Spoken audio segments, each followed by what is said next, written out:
Welcome everyone. Today we are going to study the poem Amanda by Robin Klein. Amanda is a 13 to 14 years age of girl who is quite rebellious and is always dreaming whenever her mother is about to nag. This is what usually happens with all the kids who are in this age group. So let's find out about this little girl Amanda. Don't bite your nails, Amanda. Don't hunch your shoulders, Amanda. Stop that slouching and sit up straight, Amanda. There is a languid emerald sea where the sole inhabitant is me, a mermaid, drifting blissfully. Here, Amanda's mother is scolding her and she's asking her not to bite her nails, to sit properly, not to slouch. And on the other hand, Amanda is not at all bothered about what her mother is saying. She is in her world of dreams. She's thinking that she's a mermaid and she's drifting blissfully in a green sea.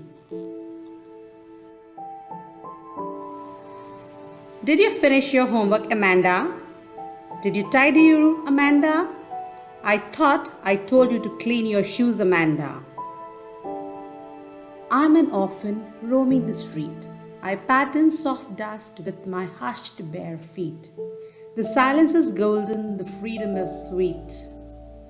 Now again the mother is nagging and she's asking Amanda whether she's completed her homework, whether she's cleaned her room, or whether she's cleaned her shoes. And Amanda, as usual, is busy daydreaming. She thinks that she's an orphan and she doesn't have any family and she's walking on the street bare feet and playing with the dust there. She simply enjoys her freedom and she thinks it is the sweetest thing.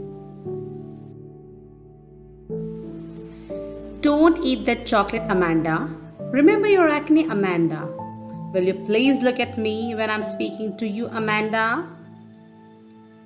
I'm Rapunzel. I have not a care. Life in a tower is tranquil and rare. I'll certainly never let down my bright hair.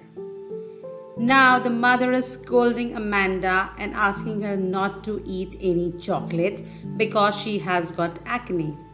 And she is also ordering Amanda to look towards her when she's talking. Amanda, as usual, is dreaming and this time she's thinking that she's Rapunzel. And she doesn't have to care about anything. She is in complete silence. And the only thing she's not going to do what Rapunzel did was to let her bright hair down. Stop that sulking at once, Amanda. You're always so moody, Amanda. Anyone would think that I nagged at you, Amanda. Now, by this time, the mother is furious. She is shouting at Amanda and asking her why she is not listening to her mother. Why she is always moody. When the mother raises her voice to talk to Amanda, anybody who is listening would just think that the mother is always and always nagging at Amanda. This is what each and every kid who is in the teenage thinks about his or her parents. But later in the age, we would realize that it was always for our good that our parents scolded us or prompted us for the things which were incorrect.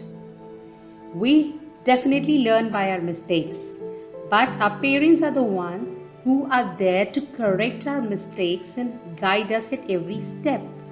This is what Amanda's mother is doing and this is what every parent does. I hope with this poem we definitely understand that yes, kids are like Amanda, but on the other hand, the parents are also the best caretakers and the best guide one can ever have. I hope you like the poem. Thank you.